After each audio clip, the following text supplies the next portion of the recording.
지난 2주에 걸쳐서 건강한 자아상이라는 주제로 우리가 말씀을 나누었습니다. 오늘은 건강한 자아상 시리즈의 마지막 3번째 설교가 되겠습니다.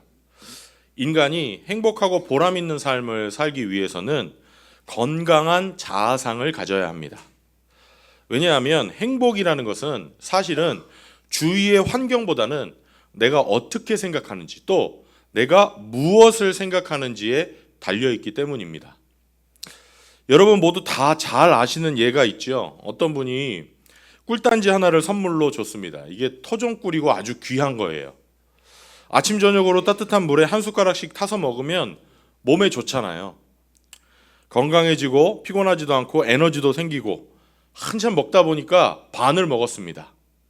그때 꿀이 절반 정도 들어있는 병을 보면서 사람이 생각할 수 있는 게 2가지죠. 어떤 사람은 아직도 반이나 남았네 이렇게 생각하고, 어떤 사람은 에이 이제 반밖에 안 남았네 이렇게 생각합니다. 똑같이 반 남은 꿀이지만 사람에 따라서 반응이 다른 겁니다. 아직 반이나 남았네 하는 분은 아직 먹을 게 남아있다는 기대가 그 마음속에 있는 겁니다. 기쁨이 있고요. 거창한 단어를 쓰자면 이런 사람이 바로 행복한 사람입니다. 똑같은 꿀을 보고 에이 이제 반밖에 안 남았네 이러는 분은 벌써 없어질 때를 생각하고 있는 거죠. 없어질 때의 두려움. 이런 사람을 또 거창한 표현을 쓰자면 불행하다라고 말할 수 있겠습니다. 똑같은 환경, 똑같은 현실에서 이 현실과의 관계를 어떻게 보느냐, 무엇을 생각하느냐에 의해서 우리의 행복과 불행이 좌우된다는 것입니다. 그래서 우리가 정말 개인적으로 행복한 삶을 살기를 원한다면, 또 우리가 살아가는 이 사회에서 유용한 사람이 되기를 원한다면, 또 주님을 잘 섬기는 훌륭한 사역자가 되려면 건강한 자아상을 가져야 하고 건강한 생각을 해야 됩니다. 특히 건강한 생각이 중요합니다. 여러분 저를 한번 따라서 하겠습니다. 건강한 생각. 이게 중요합니다. 자, 여러분 생각해 보세요. 우리가 신앙생활 할 때요, 이런 말을 자주 씁니다. 영적인 싸움을 싸우고 있습니다. 영적인 싸움이 심합니다. 이런 얘기 우리가 종종 하지 않습니까? 많은 분들이 근데 영적인 싸움이 뭔지를 잘 모르는 채로 이 말을 씁니다. 그냥 막연하게 어떤 귀신 들린 사람한테서 귀신을 쫓아내는 거, 그냥 주일날 교회 가는 거, 그냥 요 정도가 영적인 싸움이라고 생각합니다. 여러분, 만약에 귀신을 쫓아내는 게 영적인 싸움이라면 그거는 누가 해야 됩니까? 누가 해야 돼요? 귀신을 쫓아내는 거?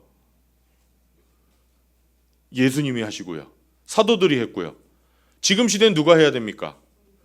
목사나 아니면 축귀할 수 있는 특별한 은사를 받은 사람만 할 수 있는 거 아닙니까? 그런데 여러분 성경은 예수 믿는 모든 사람은 누구나 영적인 싸움을 싸운다고 말하잖아요. 그렇다면 우리가 영적인 싸움을 어떻게 싸우는가? 반드시 알아야 되는 것은 우리 영적인 싸움의 전쟁터가 우리의 생각이라는 사실입니다. 마귀는 우리의 생각을 지배하면 우리 감정을 지배한다는 사실을 잘 알고 있습니다. 우리의 생각과 감정을 지배하면 우리의 생활을 지배할 수 있다는 걸 그 누구보다도 마귀가 잘 알고 있어요.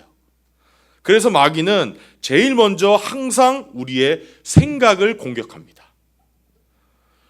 우리의 생각만 사로잡으면 자기께 된다는 사실을 너무나 잘 알고 있기 때문이죠. 여러분 은사를 강조하는 신앙생활 하는 분들 우리가 보면 대단할 것 같은데 시간이 지나면 결국에는 큰 변화가 없고요. 결국에는 엎치락 뒤치락하는 신앙생활을 계속해서 하는 이유가 바로 그거예요. 영적인 싸움은 눈에 보이는 무슨 방언하고 귀신 쫓아내는 게 아니라 나의 생각 속에서 이루어지는데, 내 생각은 무시하고 체험만 강조하다 보니까 참된 변화, 진짜 변화가 그 사람의 삶에서 나타나지 않는 것입니다.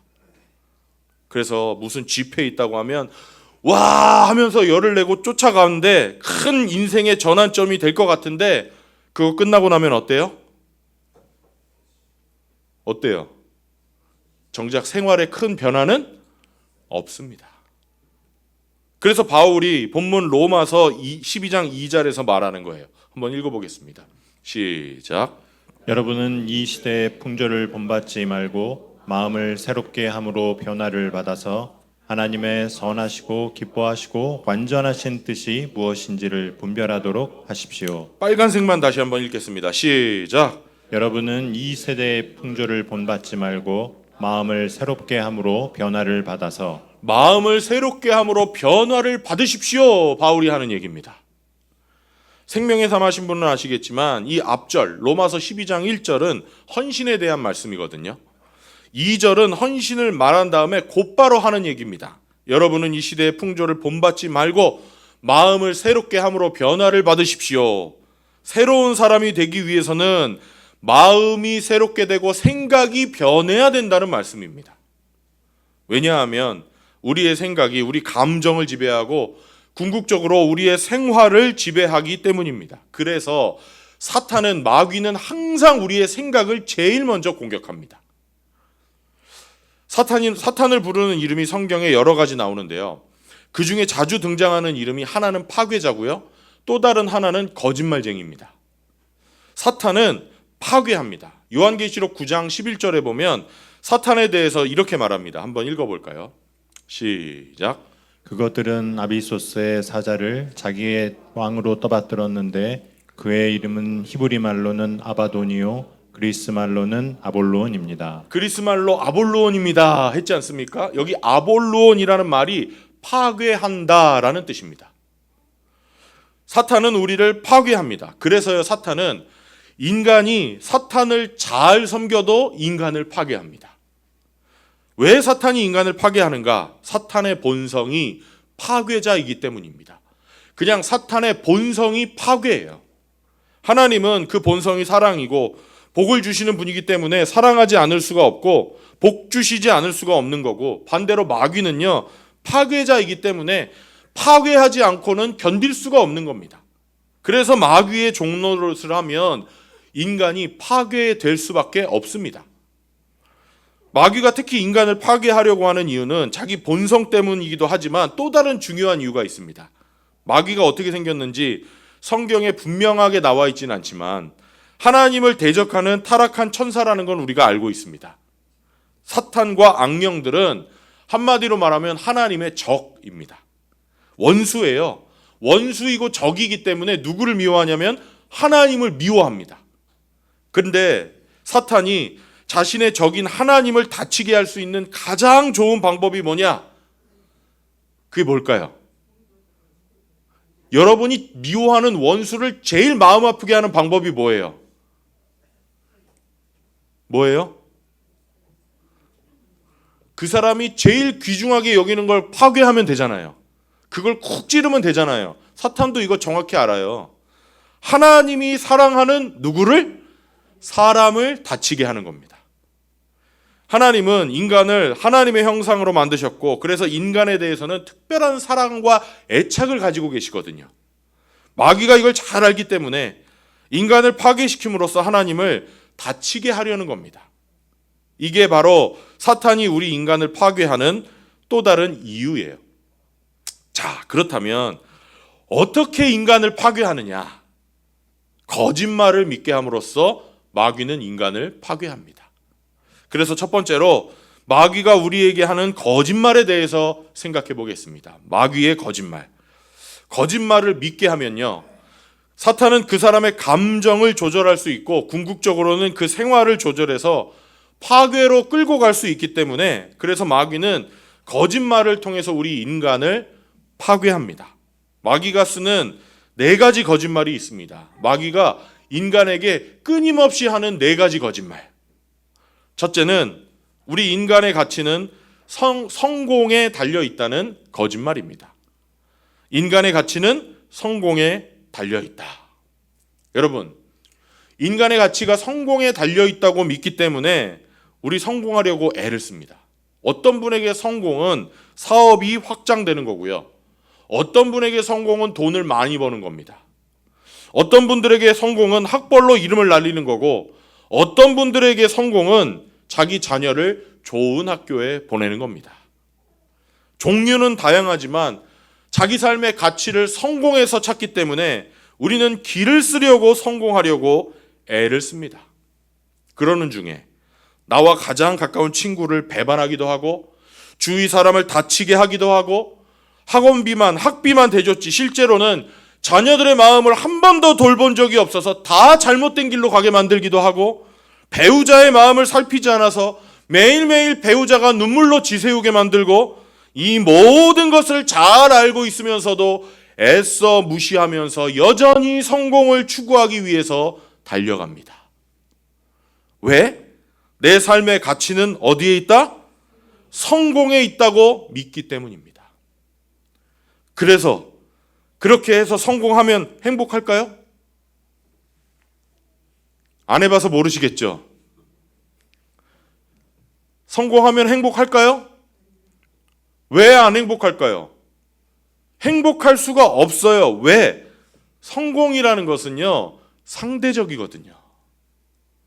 이런 성공은 상대적이에요. 내가 성공했다 싶으면 그 다음에 또 더 큰 게 있어요. 내가 이만하면 성공한 사람이다 싶으면 옆에 고개를 돌리면 누구보다 더 성공한 사람이 있어요?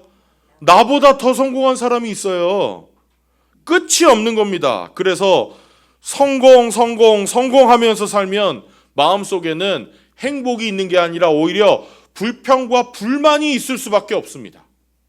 어떤 때는 건강까지 해쳐요. 그래서 다 쌓아놓고 속절없이 다 그대로 두고 세상을 떠나는 경우도 많이 있지 않습니까? 이렇게 마귀는 우리 인간의 가치가 성공에 달려있다는 거짓말로 인간을 파괴합니다. 인간을 파괴하는 마귀의 두 번째 거짓말, 내가 얼마나 성공했는지는 사람들이 나를 얼마나 인정해 주는지에 달려있다는 거짓말입니다. 내가 얼마나 성공했는지는 사람들이 얼마나 나를 인정해 주는지에 달려있다. 그래서 뭐가 먹혀 들어가냐면요, 아첨이라는 게 먹히는 거예요. 아첨. 가끔 연세 드신 분들이 저보고 뭐라고 얘기하시냐면, 목사님 잘생겼어요. 제가 저를 알거든요. 잘생긴 얼굴이 아니라는 걸 알면서도 뭐 그게 그렇게 기분 나쁜 일은 아니잖아요. 그죠? 솔직히 이 얼굴이 잘생긴 얼굴은 아니지 않습니까? 여러분, 자매님들에게 이쁘다고 했는데 화내는 분 보셨어요? 한 분이라도? 이렇게 째려보면서 내가 어디가 이뻐요? 이러는 분 보셨어요? 저는 한 번도 못 봤거든요. 왜 아첨이 먹혀 들어가죠? 자기가 성공했다는 걸 확인시켜 주기 때문이에요. 그래서 소위 이 세상에서 성공했다고 하는 사람들이 제일 싫어하는 인간이 누군지 아십니까? 누군지 아세요? 건방진 사람이에요. 건방진 사람. 진짜 건방져서 건방진 사람도 있지만 자기의 성공을 인정해 주지 않는 사람이 그런 자들에게는 건방지게 보이는 거예요. 내가 권력이 있는데 굽신거리지 않는 사람. 내가 성공해서 지금 권력을 쥐고 있는데 인정해 주지 않으니까 그 사람이 미운 겁니다. 내가 사업에 성공해서 이만큼 돈이 있는데 나한테 와서 좀 고분고분하게 굽히지 않으니까 미운 거예요. 왜 미워요? 내 성공을 인정해 주지 않으니까요. 남이 나를 어떻게 인정하는지가 성공의 기준이기 때문에 오직 내 삶의 존재와 가치를 성공에서만 찾는 겁니다. 그래서 가끔 보면 마음이 아프지만 사업에 실패해서 스스로 삶을 마감하는 분들이 있잖아요. 근데 그 상황을 옆에서 가만히 들여다보면 자기가 정신 차리고 잘 정리하면 굶어 죽나요? 굶어 죽지 않나요? 굶어 죽지 않거든요. 그렇다면 먹을 게 없어서 그런 선택을 하는 거는 아니라는 거죠. 내 삶의 모든 가치를 성공에 두고 달려왔는데 갑자기 사람들이 나를 실패자로 본다는 것을 견디기가 어려운 겁니다. 그래서 궁극적인 자기 파괴를 선택하는 거예요. 이렇게 마귀는 성공의 정도는 사람들이 나를 얼마나 인정해 주는지에 달려 있다라는 거짓말로 인간을 파괴하는 겁니다. 우리를 파괴하는 마귀의 세 번째 거짓말, 죄를 지으면 벌을 받아야 된다는 겁니다. 죄를 지으면 벌을 받아야 된다. 그래서 저 사람은 나쁜 놈이어서 일이 안 풀려야 되는데 반대로 일이 안 풀리는 게 아니라 성공하는 걸 보면 우리 속이 어떻게 돼요? 편안하세요? 뒤틀리세요? 뒤틀립니다. 왜 뒤틀려요? 죄 지은 사람은 뭘 받아야 되는데? 벌 받아야 되는데 그렇게 잘 되는 게 배가 아파서 죽겠는 거예요. 그러다가 그 사람 결국 망했다는 얘기 들으면 어때요? 그제서야 속이 시원합니다. 그럴 줄 알았어. 다 자기가 한 대로 가는 거지 뭐. 사실은 자기 자신도 본질적으로 똑같이 죄인이라는 것을 새까맣게 잊어버리고 우리는 죄 지은 사람은 벌 받아야 된다는 확신을 가지고 있는 거예요. 마귀가 심어준 거짓말입니다. 그래서 우리 주위에서 잘못한 사람이 있으면 용납 못해요. 잘못한 사람이 있으면 용서할 수가 없는 겁니다. 어떤 사람이 잘못하고도 잘 살면 누가 그 사람을 다치게 해서라도 다른 사람이 안 하면 내가라도 해서 그 사람을 인과응보의 맛을 보여주고 싶은 게 우리의 마음입니다. 이 마음이 우리 인간을 파괴하는 거예요. 무엇보다도 잘못을 하면은 죄를 지으면 벌을 받아야 한다는 거짓말은요, 나 자신을 파괴해요. 내가 뭔가 좀 잘못하고 있다는 생각이 있으면 모든 사람은 그 마음속에 뭐가 있냐면요, 불안이 있어요. 내가 잘못 살고 있다는 생각이 있으면 불안함이 그 속에 있습니다. 내가 이제 돈이 많아요. 사업이 커졌습니다.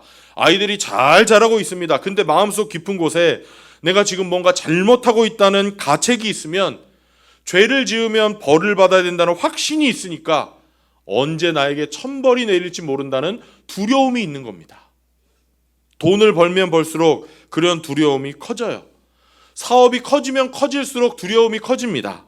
애들이 잘 되는 것 같으면 언제 뭐가 빵 터질지 모른다는 두려움이 있어요. 그래서 사람들이 뭘 하는 거냐면요, 점을 보고요, 절에 가서 시주를 하고 속옷에 뭘 넣어 갖고 다녀요? 넣어보셨어요? 부적을 넣어 갖고 다니는 거예요. 불안하니까. 나에게 오는 그런 어떤 빵 터질지 모르는 그런 악재를 막고 싶은 겁니다. 불안해서 그래요. 언젠가는 내가 천벌을 받아야 되는데 언제 오는 건가? 그래서 어떤 분들은 깊은 죄책감 때문에 알아눕는 분도 있어요. 아예 자기가 언제 일이 터지나 이걸 기다리다 못해서 그냥 자기가 스스로 아파버리기로 결정한 것 같아요. 저는 그렇게 생각해요. 아파서 누우면 야, 드디어 올 게 왔구나 하고 오히려 안심이 되는 거예요. 나 죄값 다 받았다. 마귀는 죄를 지으면 벌 받아야 된다는 거짓말로 우리를 파괴하고 우리 주위 사람을 파괴하는 겁니다. 우리를 파괴하는 마귀의 마지막 네 번째 거짓말, 나는 바뀔 수 없다는 확신입니다. 나는 바뀔 수 없다. 이거 마귀가 심어주는 심각한 거짓말입니다. 특히 연세 드신 분들 중에 이 확신을 가지고 마귀의 거짓말에 완전히 속아서 사는 분들 많습니다. 많아요. 그래서 복음 얘기를 해도 예수님을 믿기 어려운 게 나이 드신 분들이 어려워요? 어린아이들이 어려워요? 귀에 안 들어와요. 이렇게 생각합니다. 아유, 내가 지금 새롭게 뭘 또 믿냐. 그래서 연세 드셨는데 예수 믿으신 분들 정말 복된 분들인 줄로 믿습니다. 정말 귀하신 거예요. 하나님이 특별히 사랑하시는 겁니다. 신앙생활 오래 하신 분들도 마귀의 속은 채로 신앙생활 오래 하고 계신 분들 많습니다. 예수님은 믿지만 자기가 가진 사고방식은 절대 바꾸려고 하지 않아요. 저는 이분들 변하지 못하는 게 아니라 변하지 않는 거라고 확신합니다. 저는 믿어요. 자기 스스로 안 변하는 겁니다. 이미 마음속에 믿고 있어요. 나는 변할 수 없다. 나는 이대로 굳어버렸다. 내가 70을 80을 이렇게 살아왔는데 이제 와서 새로운 삶을 산다? 나는 싫다. 너무 안타까워요. 마귀가 주는 거짓말, 나는 변할 수 없다는 거짓말을 너무나 확실히 믿고 있어서 그런 거예요. 이런 확신을 갖고 있는 분들은요, 자기만 파괴하는 게 아니라 주변 사람들도 파괴해요. 주변에서 예수 믿고 변한 사람이 있어도 그게 가족이어도 이렇게 얘기합니다. 변하긴 뭐가 변해요. 똑같아요. 항상 부정적으로 이야기합니다. 사람은 변하지 않는다는 확신을 바꾸고 싶지 않아요. 주변 사람에게 도저히 부인할 수 없는 변화가 나타나도 이렇게 얘기해요. 옛날에도요, 이렇게 변한 것 같다가 다시 원위치로 돌아갔어요. 잠깐 그러는 거지 다 소용없어요. 내가 보니까. 좀 변해보려고 하는 사람들도 감정이 있기 때문에 옆에서 자꾸 이렇게 얘기하면 나도 그런가 보다 하고 포기하게 만들어요. 옆 사람까지 괴롭히는 겁니다. 또 하나의 파괴. 여러분, 마귀의 거짓말은 이렇게 우리를 파괴합니다. 여기까지 설교를 하고 끝나면 안 되겠죠? 우리를 거짓말로 파괴하려고 하는 이 마귀와의 싸움을 우리가 어떻게 싸워야 될까요? 두 번째로, 우리가 이런 마귀의 거짓말을 이기려면 하나님의 진리로 대항하는 수밖에 없습니다. 하나님의 진리의 말씀으로 대항합니다. 첫 번째, 우리 인간의 가치가 성공에 달려있다는 거짓말은 어떤 말씀으로 이기는가? 나는 이미 성공했다는 하나님의 말씀으로 이깁니다. 큰 소리로 한번 해보겠습니다. 나는 이미 성공했다. 우리 예수님은 하나님 앞에서 정말 성공한 삶을 사셨습니다. 그분만이 완전한 삶을 사셨어요. 완전한 삶을 사신 이분이 죽으시고 부활하셨기 때문에 그분을 예수 그리스도를 나의 구세주로 믿기만 하면 하나님은 이제 그 사람을 의로운 사람, 완전한 사람, 즉 예수님처럼 봐주십니다. 하나님이 우리를 의로운 사람으로 보시는데 세상에 우리처럼 성공한 사람이 있습니까? 그래서 로마서 5장 1절 지난 주일 본문 말씀 다시 한번 읽어볼까요? 시작. 그러므로 우리는 믿음으로 의롭다 하심을 받았으므로 우리 주 예수 그리스도로 말미암아 하나님과 더불어 평화를 누리고 있습니다. 아멘. 우리는 이미 성공한 사람입니다. 우리는 이미 의로운 사람, 십계명을 하나도 빠짐없이 다 지킨 사람, 우리 이웃을 내 몸과 같이 사랑하는 사람입니다. 우리는 하나님을 마음과 뜻과 정성을 다해서 사랑하는 사람입니다. 하나님이 그렇게 봐주신다는 겁니다. 우리는 하나님 앞에서 이미 성공한 사람이라는 것을 믿으시는 성도님들이 되시기를 축원합니다. 두 번째, 내 성공의 척도는 사람들이 얼마나 나를 인정해 주느냐에 달려 있다는 거짓말은 어떤 말씀으로 이깁니까? 하나님이 이미 나를 인정하신다는 하나님의 진리의 말씀으로 이깁니다. 저를 한번 따라서 해보십시오. 하나님은 이미 나를 인정하신다. 다시 한번 큰 소리로 하나님은 이미 나를 인정하신다. 아멘. 하나님이 예수님으로 인해서 우리를 의롭게 봐주시기 때문에 당연한 결과죠. 하나님이 우리를 보실 때 예수님으로 보시는데 얼마나 이쁘겠어요. 우리는 이미 하나님 마음에 딱 드는 사람이기 때문에 그분과의 관계에 있어서는 하나님 마음에 들기 위해서 더 해야 될 게 따로 없다는 겁니다. 이미 마음에 드니까 우리는 하나님께 인정받는 사람, 하나님 마음에 드는 사람입니다. 골로새서 1장 22절 한번 읽겠습니다. 시작. 그러나 지금은 하나님께서 그리스도의 죽으심을 통하여 그분의 육신의 몸으로 여러분과 화해하셔서 여러분을 거룩하고 흠이 없고 책망할 것이 없는 사람으로 자기 앞에 내세우셨습니다. 아멘. 하나님이 우리를 보실 때 거룩하고 흠이 없고 책망할 게 없는 사람으로 보신다는 것입니다. 우리는 이미 하나님의 마음에 드는 사람입니다. 우리 예수님으로 인해서 하나님의 마음에 드는 사람이 되었기 때문에 하나님과의 관계에 있어서는 하나님과의 관계에 있어서는 하나님 마음에 들기 위해서 더 무엇을 해야 될 게 하나도 없다는 사실을 믿으시기를 바랍니다. 세 번째, 죄를 지으면 반드시 벌받아야 된다는 거짓말. 어떤 말씀으로 이깁니까? 예수님이 나 대신 벌을 받으셨다는 이 진리의 말씀으로 이깁니다. 이것도 한번 따라서 해주십시오. 예수님이 대신 벌을 받으셨다. 근데요, 사실 죄 지으면 벌 받아야 된다는 건요, 거짓말이 아니라 사실이에요. 이거 맞는 말입니다. 하나님을 모르는 사람들에게는 이게 원칙입니다. 근데 예수님을 주님으로 영접해서 하나님의 자녀가 된 사람에게는 해당되지 않는다는 겁니다. 그래서 진리는 진리지만 하나님을 모르는 사람에게 해당되는 진리고 우리에게는 더 이상 해당되지 않는 진리라는 겁니다. 죄를 지으면 반드시 벌받아야 된다는 것은 진리지만, 하지만 예수님이 세상에 오셔서 우리가 받아야 될 벌을 대신 다 받으셨습니다. 우리 조상이 지은 죄와 그 죄의 저주에서 우리를 완벽하게 해방시켜 주셨습니다. 모든 죄값이 다 치러졌기 때문에 이제는 행여라도 나에게 어떤 형벌이 닥치지 않을까, 천벌을 받지 않을까, 이것을 염려할 필요가 없다는 것입니다. 여러분 그거 아세요? 교회 다니는 사람들도 점 보러 다닌다는 거 아세요? 우리 교회 성도님들 중에도 점 보러 다니는 분 있으세요? 점 볼 돈 있으면은 붕어빵 사 드세요. 아깝잖아요. 무슨 점을 보십니까? 그 점 볼 필요가 없어요. 성경에 이렇게 써 있어요. 하나님이 이미 우리를 사랑하신다. 불안해할 필요가 없다. 요한일서 4장 10절에서 요한이 말하는 걸 한번 보실래요? 읽겠습니다. 시작. 사랑은 이 사실에 있으니 곧 우리가 하나님을 사랑한 것이 아니라 하나님이 우리를 사랑하셔서 자기 아들을 보내어 우리의 죄를 위하여 화목제물이 되게 하신 것입니다. 아멘. 자기 아들을 내어주신 분이 우리 삶을 그대로 방치하실 리가 있겠습니까? 주님이 내가 받아야 될 벌을 다 받으셨기 때문에 우리가 천벌을 두려워할 필요가 없다는 것입니다.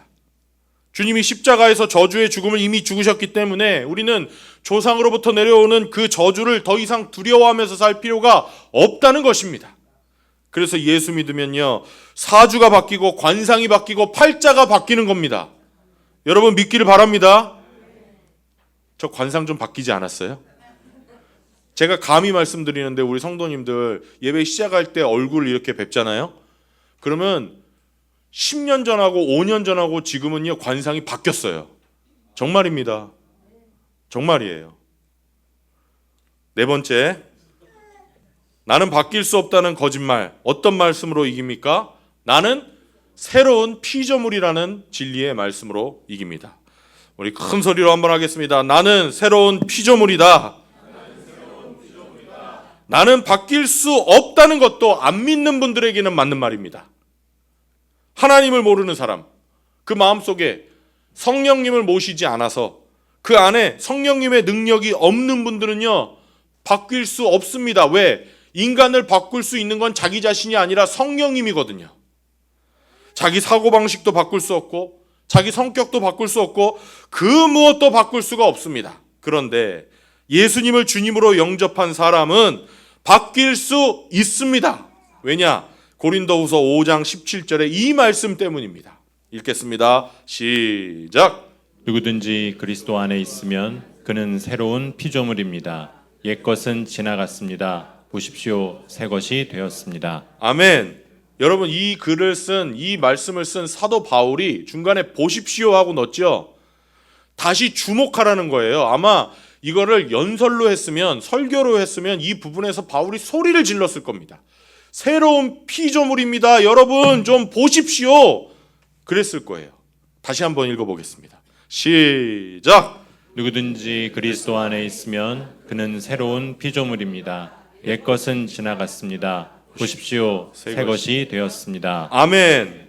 우리가 예수님을 주님으로 영접하는 그 순간 성령님이 우리 마음에 들어오시면서 저로 치면 인간 김은택은 죽고 하나님의 아들 김은택으로 다시 살아난 겁니다.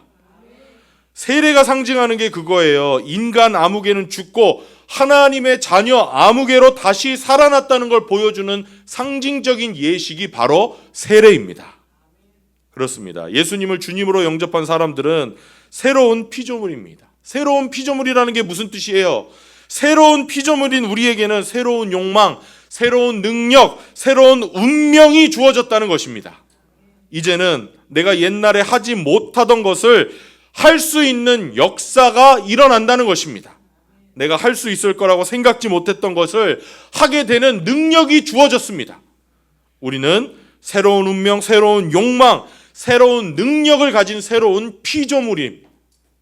여러분, 이건 이론이 아니라 체험될 수 있는 실제입니다. 우리 창대교회 성도님들, 나는 바뀔 수 없다는 마귀의 거짓말에 더 이상 속지 마십시오.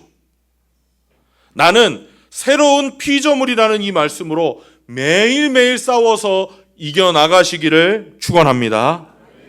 말씀을 마치겠습니다. 영적인 싸움은 나의 생각에서 매일매일 벌어지고 있습니다. 다른 데서 벌어지는 게 아닙니다. 어디에서 벌어져요? 나의 생각에서 벌어집니다. 내가 영적인 그 싸움의 전쟁터인 나의 생각에서 마귀가 하는 거짓말을 믿으면 나는 파괴로 가는 겁니다. 하지만 내가 그리스도의 진리를 믿으면 나는 행복으로 갑니다. 그러니까요, 여러분, 내 마음속에 두려움이나 초조함이나 그 염려나 분노가 생기고 있다? 그렇다면 내가 지금 마귀의 거짓말을 믿고 있구나 생각하시면 틀림없을 겁니다. 왜냐하면 하나님의 진리는 반대로 우리에게 항상 기쁨과 평강을 줍니다. 평화를 줍니다. 안식을 줍니다. 행복하게 평화 가운데 기쁨 가운데 사는 것은 우리 예수 믿는 사람들, 하나님의 자녀된 사람들의 특권이자 권리입니다. 하나님의 자녀라면 당연히 이렇게 살 권리가 있습니다. 근데 이게 깨지고 내 마음속에 두려움과 초조함과 분노가 생기고 염려가 생긴다? 내가 지금 마귀의 거짓말 쪽을 따라가고 있구나. 여러분, 이거 깨닫고 싸우셔야 됩니다. 제가 이거 잘 싸우시라고 오늘 말씀을 요약해서 이렇게 적어드립니다. 우리 다 같이 읽을 텐데요. 마귀가 나를 엄습해 올 때, 나에게 찾아와서 거짓말을 심어주고 두려움을 주고 염려를 주고 불안과 분노를 심어줄 때 우리 이 말씀으로 싸워야 됩니다. 우리 다 같이 소리내서 한번 읽어보겠습니다. 시작! 하나님이 나를 사랑하시고 귀하게 여기시며 예수 그리스도를 통해 나는 용서받았고 의롭고 흠없는 새 피조물이 되었다. 여러분, 이거 적어 놓으시고 여러분 다른 성경 여러 개를 요약해서 제가 이렇게 만들어 드린 거니까 여러분 생각 속에, 여러분의 마음 속에 불안과 염려와 두려움과 초조가 몰려올 때 이 이야기를 되뇌이십시오. 우리 다시 한번 크게 읽겠습니다. 시작. 하나님이 나를 사랑하시고 귀하게 여기시며 예수 그리스도를 통해 나는 용서받았고 의롭고 흠없는 새 피조물이 되었다. 아멘. 이게 하나님이 예수 그리스도를 통해서 우리에게 주신 진리의 말씀입니다. 어떤 분들은요, 이거 믿기 힘들어합니다. 믿음으로 의롭게 된다. 하나님과의 관계에 있어서 내가 더 이상 할 게 없다. 이 말씀이 믿어지지 않는 거예요. 당연합니다. 왜 잘 안 믿어질까요? 우리가 이때까지 계속해서 마귀의 거짓말을 믿으면서 살아왔기 때문입니다. 그래서 우리는 이 말씀을 반복해서 고백하고 반복해서 생각하고 외우고 묵상하면서 마귀가 내 마음속에 평안과 기쁨을 흔들 때마다 이 말씀으로 싸워야 됩니다. 다시 한번 읽겠습니다. 시작. 이 나를 사랑하시고 귀하게 여기시며 예수 그리스도를 통해 나는 용서받았고 의롭고 흠없는 새 피조물이 되었다. 아멘. 그래서 이 말씀이 내 의식뿐만 아니라 잠재 의식까지 꽉 채울 때 우리는 마귀의 공격에서 승리할 수 있는 겁니다. 제가 이렇게 말씀드리면요, 어떤 분들이 목사님 그거는 세뇌 아닙니까? 이렇게 생각하실 겁니다. 근데요, 여러분, 세뇌라는 건요, 아닌 거를 사실처럼 주입시키는 게 세뇌입니다. 세뇌는 사실을 강조하는 건 세뇌가 아니에요. 여러분, 어릴 때 구구단 외우셨죠? 2 1은 2, 2는 2, 3은 2, 4, 2, 5 다 외우시네요. 한참 하셨죠? 아침 저녁으로 하셨을 겁니다. 근데 그게 학교에서 선생님들이 여러분에게 외우게 할 때 선생님들이 여러분 세뇌시킨 거예요? 세뇌당한 겁니까? 아무도 세뇌라고 생각 안 하시죠? 2, 1은 2 맞잖아요. 2, 2는 맞잖아요. 세뇌는 마귀가 시킨 거예요. 요새 어떤 분들이 하나님 계신 걸 한번 증명해봐라. 이런 얘기 하시는 거 보면 너무 안타까워요, 제가. 왜냐? 초자연적인 분이 계시다는 거, 하나님이 계시다는 건 인간이 직관적으로 알거든요. 어린아이들 보세요. 어린아이들은요, 직관적으로 초자연적인 존재가 있다는 거 압니다. 그래서 어릴 때 하나님에 대해서 설명해 주면 잘 받아들이는 거예요. 하지만 이 세상은 어둠에 속해 있기 때문에 마귀는 지속적으로 세뇌해요. 하나님은 안 계시다. 하나님은 안 계시다. 하나님은 안 계시다. 너의 운명은 네가 개척해야 된다. 네가 개척해야 된다. 너 스스로 개척해야 된다. 완전히 세뇌를 받아서 이제는 하나님이 계시다는 얘기를 들어도 감이 안 잡히니까 어떻게 얘기해요? 증명해 보세요. 이런 말도 안 되는 소리를 인간이 하게 된 겁니다. 하나님이 우리를 세뇌하는 게 아니라 마귀가 우리를 오랫동안 세뇌해 온 것이에요. 우리가 여기에 속아서 나 자신을 파괴하고 내 가까운 사람을 다치게 하면서 살아온 겁니다. 우리 창대교회 성도님들은 이것과 싸우기 위해서 이 고백을 계속해서 해야 됩니다. 다시 한번 읽겠습니다. 시작. 하나님이 나를 사랑하시고 귀하게 여기시며 예수 그리스도를 통해 나는 용서받았고 의롭고 흠없는 새 피조물이 되었다. 마귀가 거짓말로 나에게 불안과 염려와 초조함과 분노를 심어줄 때 이 진리의 말씀으로 싸우시길 바랍니다. 그리고 이 말씀은요, 나한테만 적용하는 게 아니라 다른 사람에게도 적용해야 돼요. 누군가 나를 아프게 할 때, 나를 괴롭게 할 때, 근데 그 사람이 예수 믿는 사람이에요. 그럼 어떻게 해야 돼요? 저 나쁜 놈의 새끼, 이렇게 해요? 우리는 얼른 확인해야 돼요. 뭘 확인해요? 하나님이 그를 사랑하시고 귀하게 여기시고 예수 그리스도를 통해 그는 용서받았고 의롭고 흠없는 새 피조물이 되었다. 자, 여러분, 이렇게 내가 스스로 내 마음속에서 확인하면 화난 게 없어집니까? 마음의 상처가 없어집니까? 아닙니다. 오해하지 마세요. 화난 게 없어지거나 마음의 상처가 없어지는 거 아닙니다. 그런데 이걸 빠르게 기억하면 기억할수록 나의 시선은 하나님께 돌릴 수 있게 됩니다. 그래서 지금 일어나는 상황을 내 마음속에 있는 분노의 관점이 아니라 하나님의 관점으로 볼 수 있게 만들어줍니다. 이 진리의 말씀은 나에게만 적용하는 게 아니라 그래서 이웃에게도 적용해야 됩니다. 우리 다시 한번 읽을 때 이번에는 나를 옆에 있는 그로 바꾸어서 한번 더 읽어보겠습니다. 시작. 하나님이 그를 사랑하시고 귀하게 여기시며 예수 그리스도를 통해 그는 용서받았고 의롭고 흠없는 새 피조물이 되었다. 아멘. 여러분 주위에 밉상 있으세요? 있으세요? 밉상은 누구나 있죠, 다. 지난 주 중에 혹시 오늘 아침에 누구랑 싸우고 오셨어요? 여러분 마음속에서 미운 사람 있죠? 싫은 사람 있죠? 그 사람 머리에 딱 그리시고 우리 마지막으로 한 번 더 하겠습니다. 쳐다보지는 마세요. 이 자리에 있어도. 쳐다보지 마시고 그로 바꾸어서 마지막으로 우리 한번 하겠습니다. 그리고 시선을 하나님께 돌리는 연습을 하는 겁니다. 시작.